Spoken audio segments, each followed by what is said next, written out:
Deborah is a colleague and collaborator with the Child and Family Research Centre here in Galway. And chatting with Deborah yesterday, she reminded me that Atlantic had actually provided support to Chapin Hall in years gone by, so it's possibly appropriate that I'm the one who's introducing her here today. Among her many research interests, Deborah is interested in systems change, and it's on that topic that she's going to address us this morning. So over to you, Deborah. Thank you.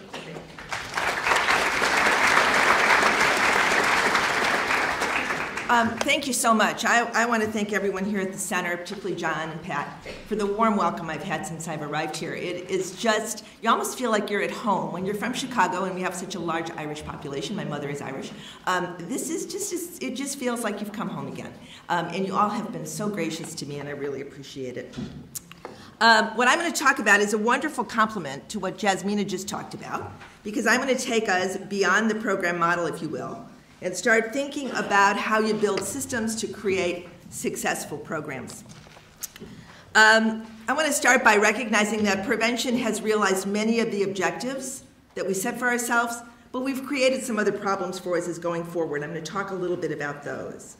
To remind ourselves that we've made a great deal of progress, but to go to the next level, to get to where we want to be, we're going to have to start thinking beyond the model program. Programs aren't going to be the solution, they're part of the solution. So the question is, how do we bring them together to accomplish maximum impacts? I want to talk about the issues of collective impact, the notion that we're probably stronger when we work together than we work individually. And finally, I want to remind us that these robust public administrative systems and community collaborations are very essential for improving not only the quality of programs, but the impacts that we desire for families that we're working with. And remind us all how hard this work is. If it was easy, we would have done it. I love when people say, why don't you just do it? Well, you know what, we're not stupid. We would have done it, but there are significant barriers to working together, and I want to talk a little bit about that. So let's start a little first with the successes of prevention. From where I sit, there has been broad awareness of child maltreatment. I've been in this field for over 30 years. And today, compared to when I started, people are aware of the issues of violence towards children. They're aware of child sexual abuse. Child sexual abuse was something that was not talked about much when I started in the field. Now it is. Something we recognize, something we know that it's harmful to kids. We've developed an amazing array of interventions. If there's a program you're thinking of somewhere in the United States, I tell you it exists. It may not exist well, it may not function well, but there is just a plethora of ideas that are out there that have been really supported through both public and private investment. We've got multiple and successful system reforms. We've looked at how child welfare is organized, how health systems are organized, how education are organized, and we're making some significant changes, all to the better, to the extent that we believe there's been some notable declines in the problems that most trouble us. In the area of child abuse and neglect, for example, in the US between 1992 and 2007, there's been more than a 50% drop in reports of child sexual abuse and physical abuse, and about a 6% decline in child neglect. I want to pause to say that I think the reduction in child sexual abuse, some have said, oh, people just aren't talking about it again. That's really the issue. But I would argue that there actually is less of that in the United States today for three primary reasons. One, we took a universal perspective to preventing it. We educated every child in every school. We educated youth groups on how to better structure themselves to protect kids. We didn't say that just some children were at risk. We said every child was at risk. So when you talk about the power of universal systems, the gains we've made in child sexual abuse, I think, is part of that. Second, we developed a lot of quality intervention programs, particularly for adolescent offenders, to be able to break that cycle, to be able to recognize what they had gone through and work with them so that it didn't continue.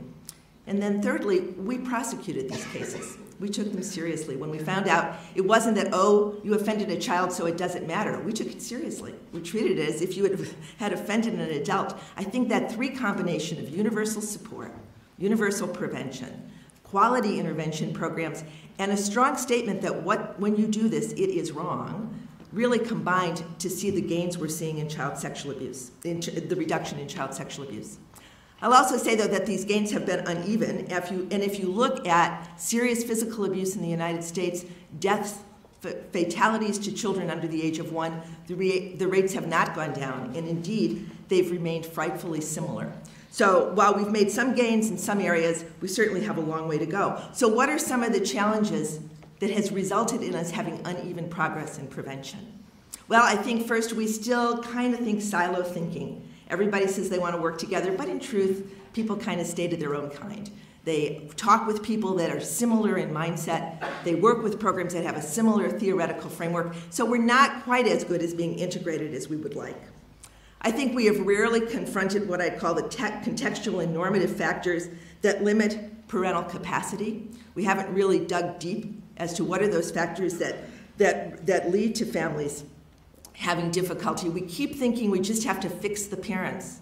As if parents performed better, these problems would go away. But you know, it's not just the parents, it's the context in which parents often are forced to raise their children. And we haven't addressed those issues. I don't think we've been as good as really working with the families that are most troubled, the families that have the biggest difficulty. Most of the prevention efforts in the United States, and perhaps here, really work with families I call consumer families, families that kind of understand they have a problem and they're willing to go around and find services to help them. We've done far less for families that are so distressed, so dysfunctional, the needs of their children can't rise above their everyday stress of life. Those are the families that prevention may be leaving behind, and I don't know if we've done enough to reach them. And then most importantly, and this has come up by several speakers, Jasmina talked about it, we have not accepted the collective responsibility for the well-being of children. We seem to think that if our children are doing well, then we don't have any problems. We don't reach out and think about the responsibility for all children whose lives we can touch. I always tell people I don't take credit when my children do things well, because I'm not going to take the blame if they do something bad. So, this is the deal. If my children accomplish something, it's in part because of what I might have done, my husband might have done, but it's every adult that has touched their lives, every teacher they had, every coach they've had, every minister that they've worked with, and the parents of their peers. That's who influences their lives. And so our responsibility goes far beyond what we do with our own children, and prevention hasn't gotten that message out to people, I don't think sufficiently. So as I think about it, I think about using prevention as an agent of change. And here I go back to some work that Ron Heifetz did years ago called Leadership Without Easy Answers. And he talked about things that were technical problems and things that required adaptive solutions. And there are a lot of technical problems out there and things we can do, the kinds of things we know how to do to improve prevention. And those are things like creating new programs, building partnerships, mobilizing residents to better support our efforts. We know how to do those things, and we should do them more often.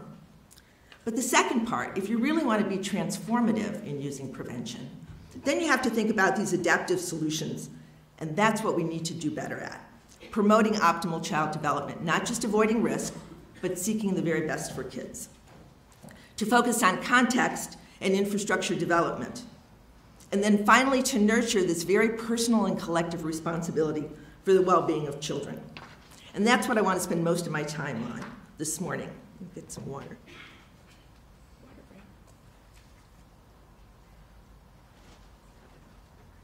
There's no graceful way to get a glass of water while you're talking, but so bear with me.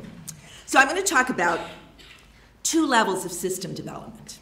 One is at what I call the institutional level, or the agency level. The second is at the community level. Both of these are important. Both of these require, I think, slightly different strategies. Before I talk about the first one, though, let me talk about the barriers to system development. Why is it so hard to develop systems? Everybody wants them. Why don't we have them? Well, I think there are at least 4 reasons that get in the way of building systems. First is definitional. We can't decide who's in or out. If you build your system so big and everything's in it, you can't manage it. So you have to draw boundaries, and boundaries are hard, particularly with complex issues, because we know instinctively a lot of players have to be at the table. So when you're trying to develop a system, drawing boundaries is really clear, and it's hard work. Second, there are some kind of what I call operational or technical difficulties. We look at our system, and we're just not sure where to start. We don't know who to talk to first. We don't know who's going to be the big lever of change. You know, if you've ever been, sometimes there's these different puzzles, and if you can find the thing that actually begins to hook it together, the rest of it falls in place. But finding that first step is maddening because it just is never working. It's that finding that first step. Jim Kim, who used to be the president of Dartmouth College in the States, used to call this our lack of a science of execution. We know what we want to do, we just don't know how to execute it. And that's one of the main struggles, I think, in system building. Third, I think there's educational and motivational challenges. We haven't convinced people that our position is what they need to embrace. We haven't sold the message, and that came up. Either one of you all said it, or one of the presenters said it, where we just haven't made the case compelling enough. People don't believe that what we want to do is really worth their investment to get involved. And finally, I think we have what I call just plain old political problems. People are not always rational. Newsflash. They don't always do things based on data.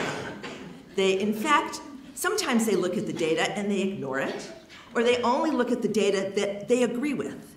Do you ever see, you know, if you look, one of my colleagues at work says if you torture the data long enough, it will say anything. And that's what people do, you know? They look at it, they look at the study again, they say, oh, but this shows that I'm right. 90% of it said I'm wrong, but this is what shows I'm right. And the other thing is, you know, not everything, people don't want to be communitarian. They don't want to work together. They're political. They want what they want for them, even if it's not in the collective good.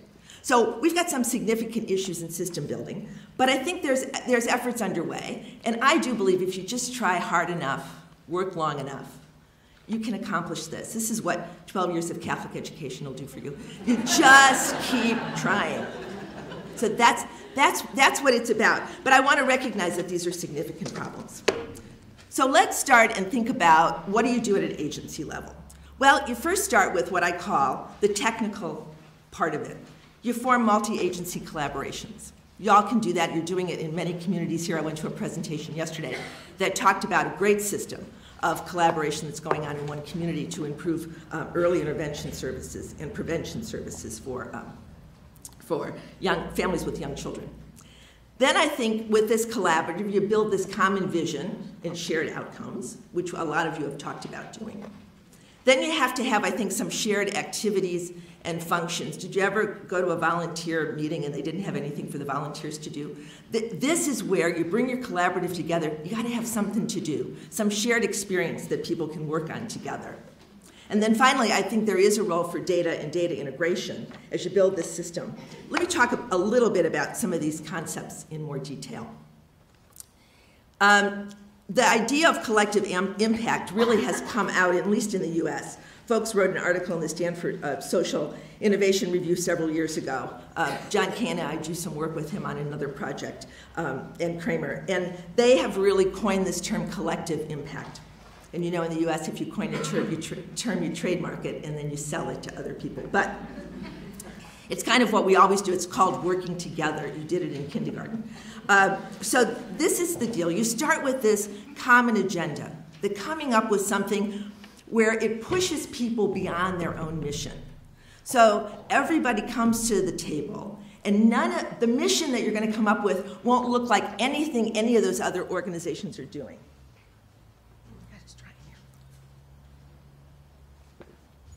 No. See, I was going to set it right under here, but there's nothing here, so it would fall over.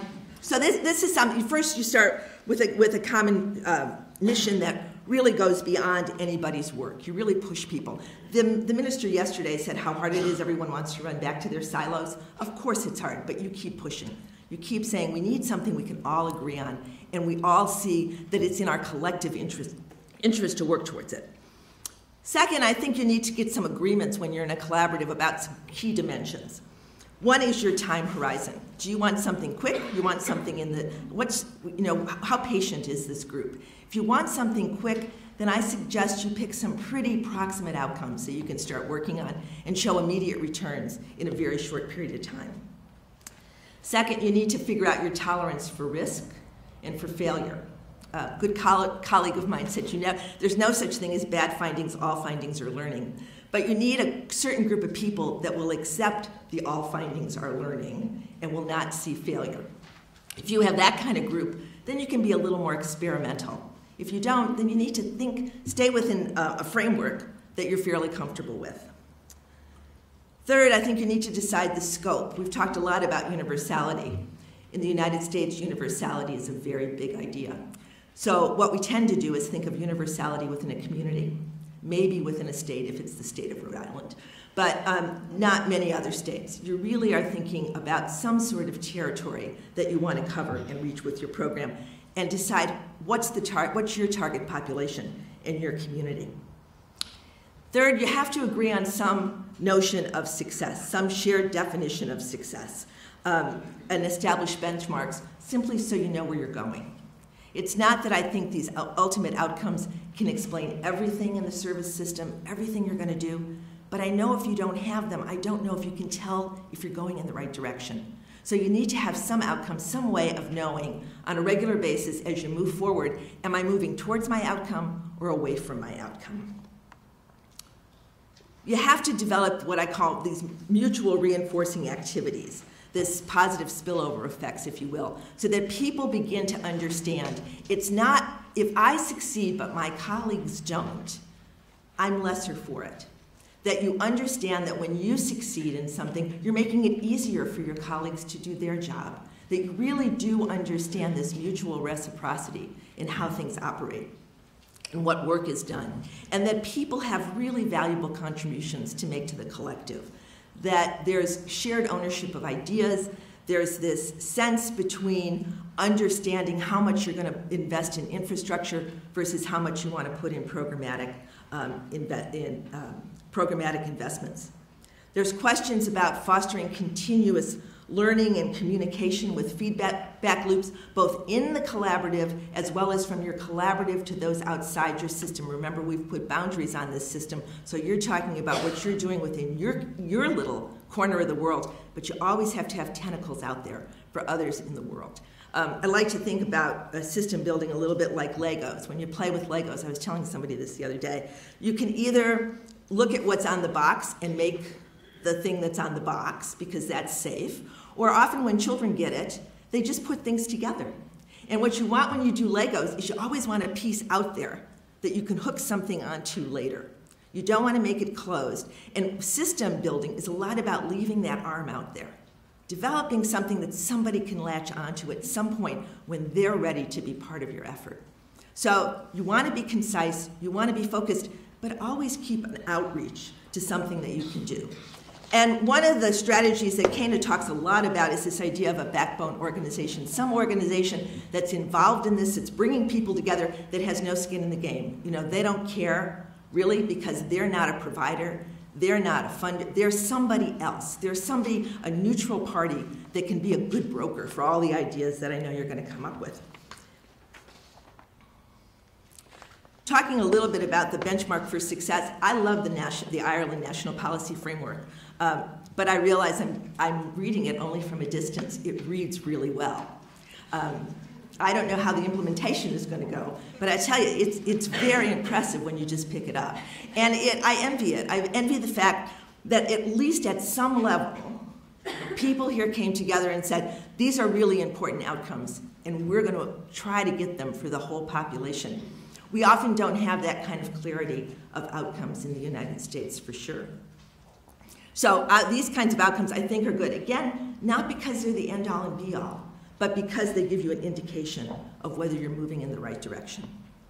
But I also think when we think about outcomes, we need to think about benchmarks to track system change. We always talk about developing systems, but then we don't ever see, does it make a difference? Does the partnerships result in greater collaboration and efficiencies in agency operations? Are you really using your money better? Are you sharing space? Are you doing plethora of things that will help you improve service delivery in a more efficient way? Are you developing more interagency activities? Is there more shared activities among agencies than you had before? That would be a good thing to track. And then look at investments. Are investments still siloed, or are they going across areas?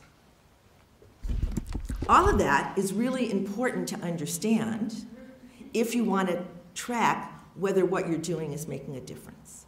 because this is the deal. We think these partnerships are good, so we do them, but maybe in some cases the way you're doing it isn't getting you where you want to be. But we just assume everybody should be at the table because, gosh, that's what good people do. They bring everybody together. But if it's just a meeting, and I have been involved in many collaboratives in the states at the state, community, and federal level, all the players are at the table, and they're getting along really well. They get food, they get conversation, they get a day off of work. But if you go back and look at their agencies, there's nothing different going on. So think about who's being served by the collaborative, the people in the room or the families you want to help. So that's a little bit of what might happen at the state level, or we call it state, federal, national level. But then let's think about what might need to happen at a community level in terms of building systems. Now, we're going to start the same way we started before, with the technical solution you all know and love, which are evidence-based models. We all think this is the way to go. I totally agree with everything that's been said about the limitations of these models, the limitations of the data. But the truth is, there are some programs that have some evidence that they work. Not a bad place to start. But then what do you need to do with those programs? Here's the universal assessment of need part. If you know anything about my work, you know I'm a universalist. I have been, I think for my whole life, actually. I can't remember a time where I didn't think it was wise to give everybody something. You know, when I was in kindergarten, I got to be milk and cookie girl. I was the cookie girl. It was the milk boy and the cookie girl. And I was the cookie girl, and I wanted to give people choice.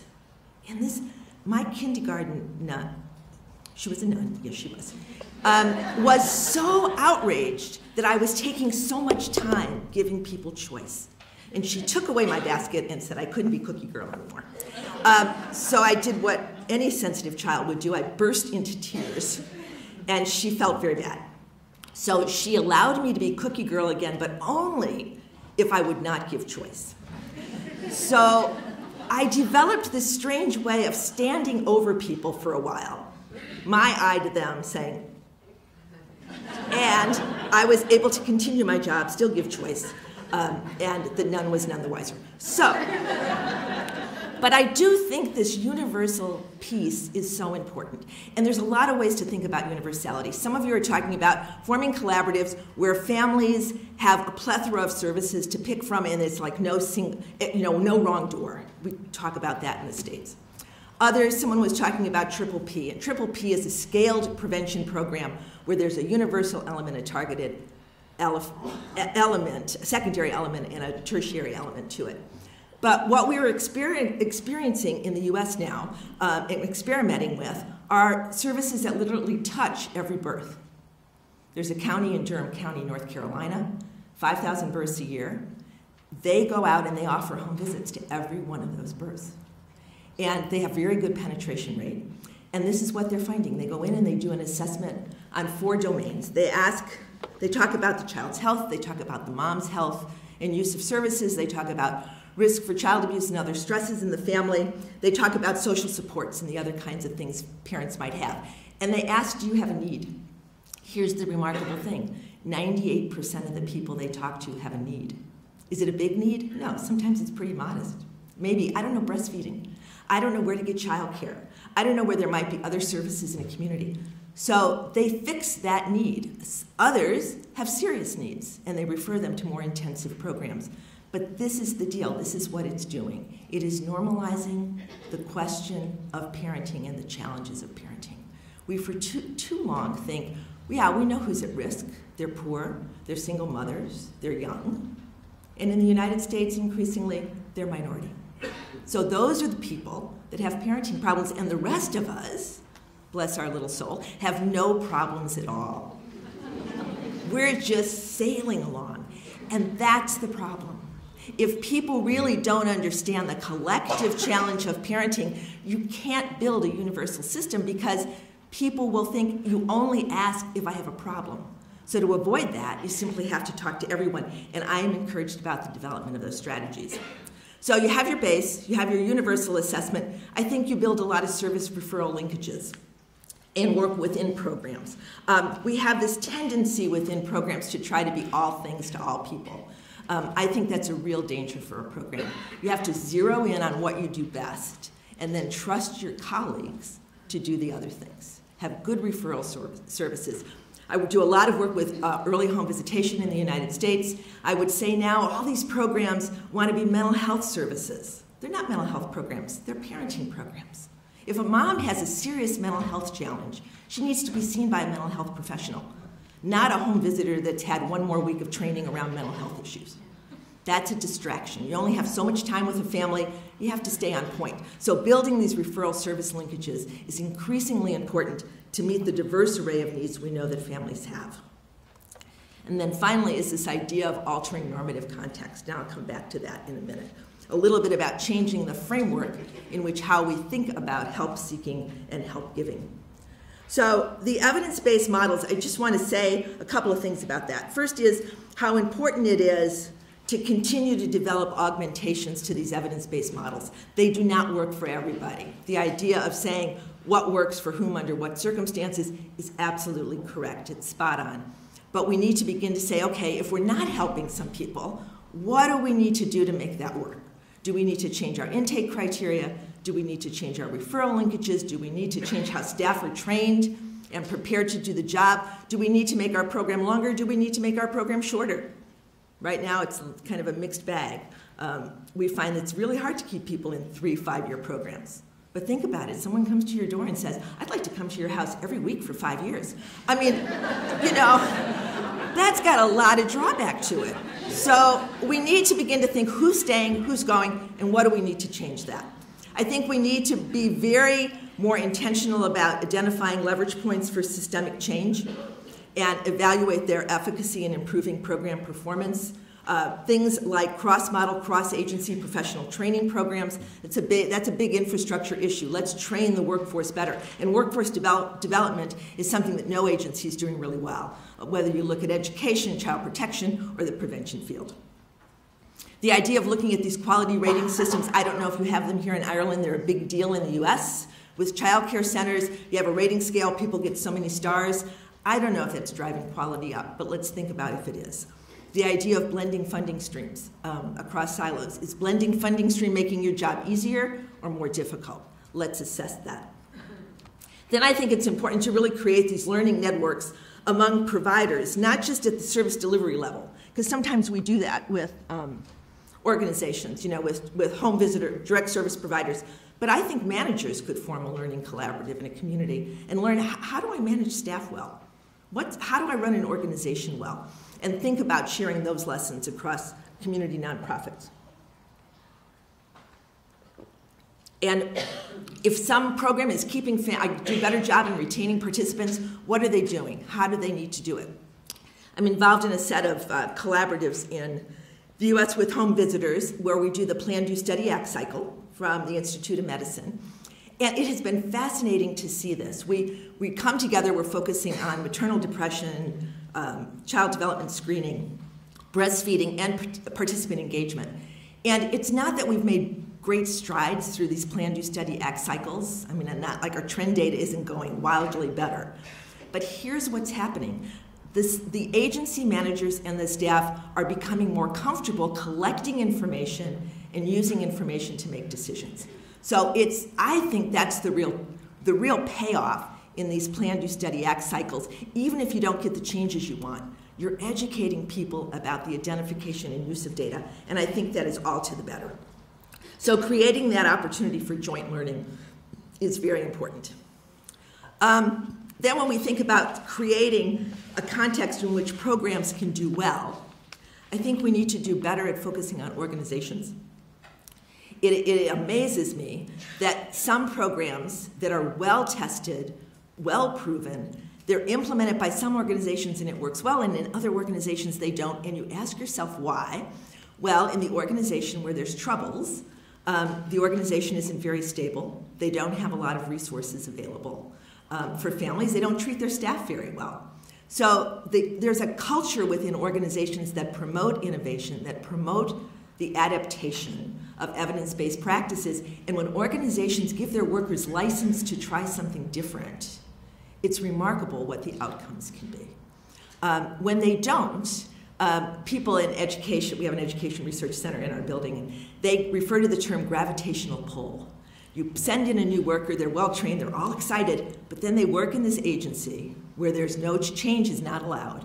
And eventually, over time, they get drawn down to the lowest common denominator. So looking at what organizations can do is a really important strategy for improving outcomes.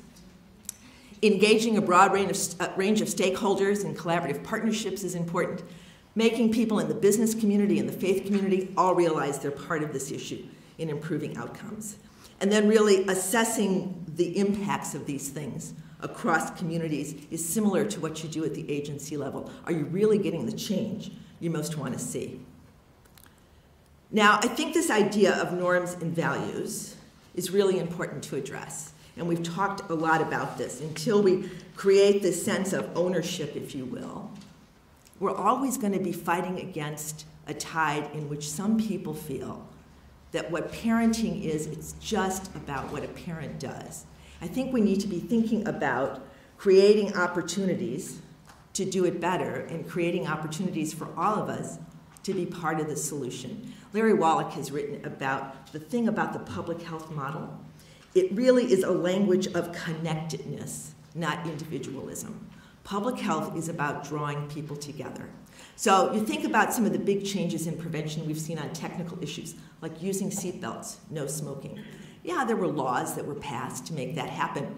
But I would argue it was the fact that individual, everyday folk felt compelled and comfortable when kids were in their car, telling them to put a seatbelt on, because that was the rule in their car. I did carpools for years, and every kid did a seatbelt. I didn't care what they did at home. This was my rule, and I imposed it. Smoking. Even before there was anti-smoking laws, people were comfortable saying, brother, my meal's coming to the table, would you mind putting out your cigarette? And people did it. We don't have that kind of comfort level with people offering help and support to families that are having some difficulties with their children on a personal level. I also think we need to build context where it's easier to do the right thing. My favorite is you don't put the ice cream store next to the health club. If you're going to have the ice cream, you need to walk at least 5 blocks to get it when you come out of the gym. And that, we think about what would it make it easier for parents to do what's right for kids rather than what's wrong, what could be harmful to kids. How do you increase reading and literacy levels? How do you increase parents coming together to talk about everyday life? I love family resource centers. I know you have many of them here. It's kind of it's a system that fell out of vogue for some reason in the U.S. Because we went to this home visiting, we're going to do it individually. And now what we're finding, the families in the home visiting programs desperately want to know what the other families in their program looks like. So they've started, some programs have Facebook pages where they show pictures of all of their families doing interesting things, and the participants are thrilled. It's like, oh, I'm in this program with other people.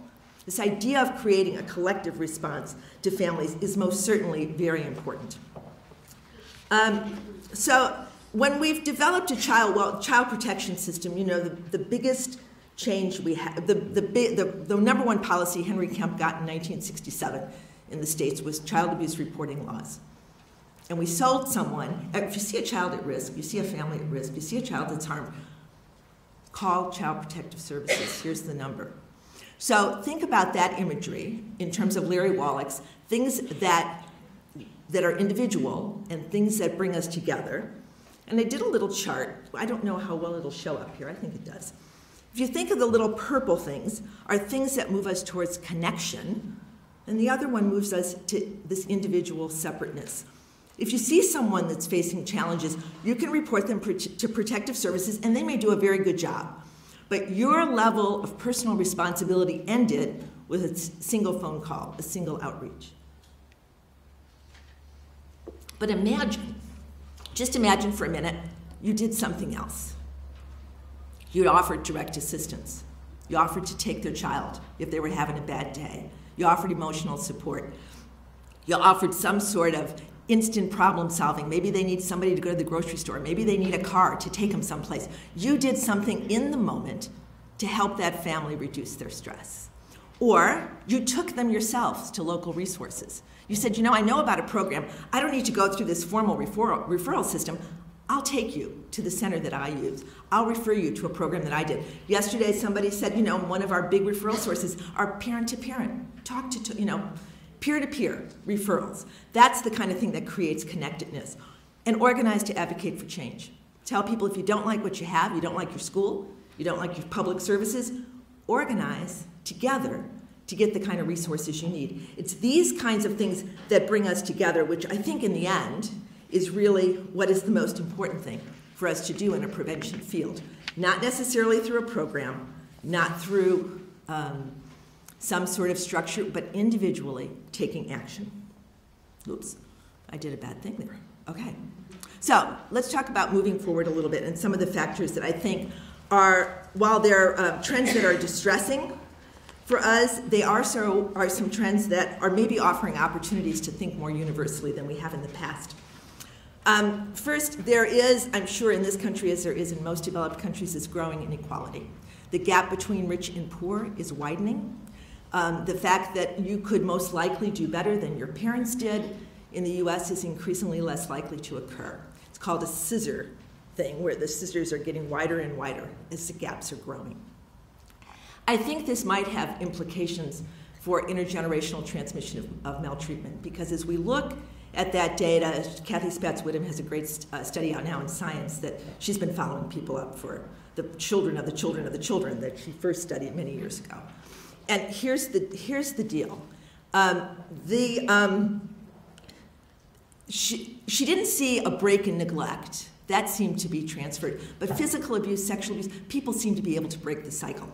And one of the reasons I think of that is if you get better, you're better educated, you're more economically secure, you're interacting with a broader group of people where the kinds of experiences you might have had in your family, you're now getting a lot more examples of a lot of other families and peers that are different. And as you see those different examples, you begin to own them. Imagine, though, if this gap gets wider and wider, and people are not having interactions with people that are significantly different from their own experience. That's a problem. Second, the sort of general economic uncertainty.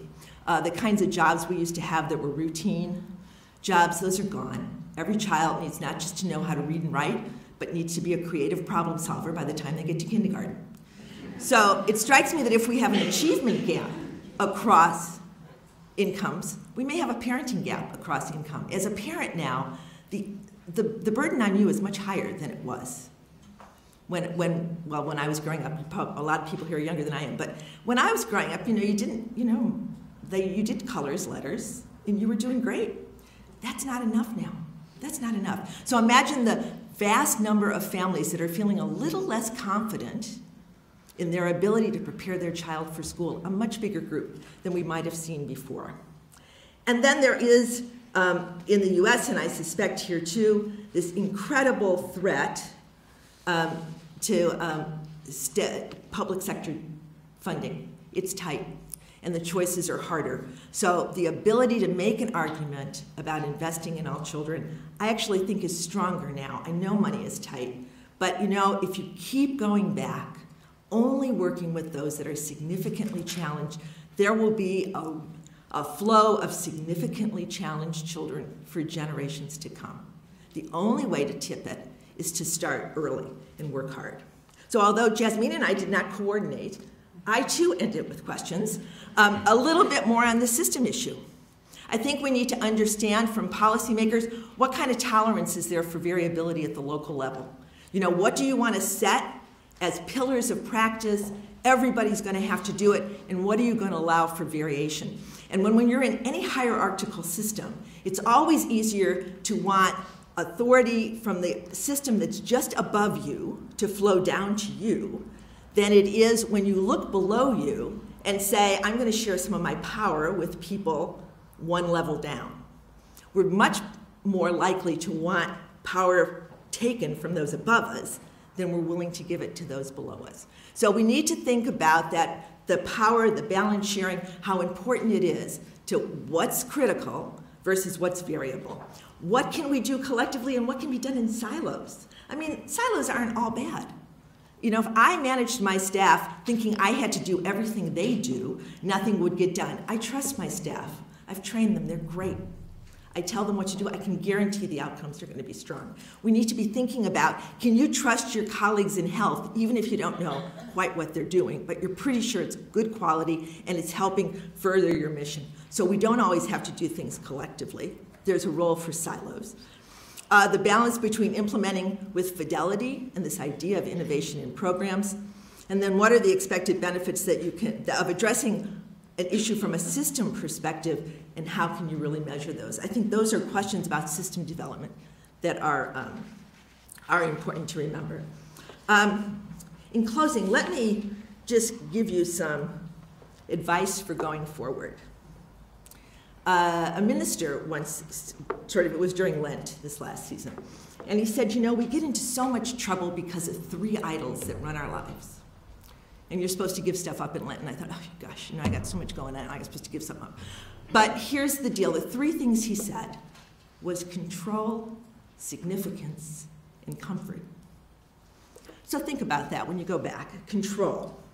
You don't always have to be in the driver's seat, Being the passenger has wonderful advantages. You can look out the window, you can read the map. You might even find a shorter way to get someplace when you're not so worried about holding the wheel.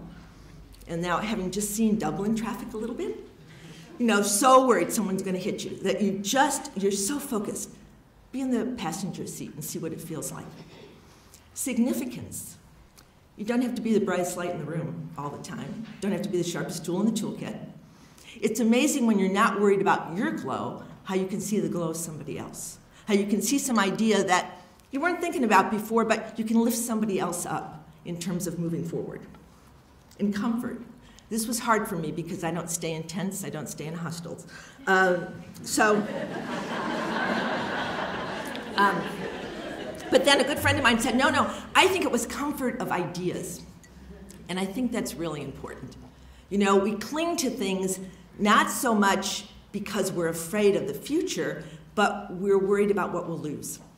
So you need to constantly keep people attuned to the fact that what you have is what you have, but the real future lies in improving what we do and doing it better. And that, I think, in the family support field is thinking about systems, thinking about universality, and thinking about a shared experience in which everybody's responsible for every child. Thanks.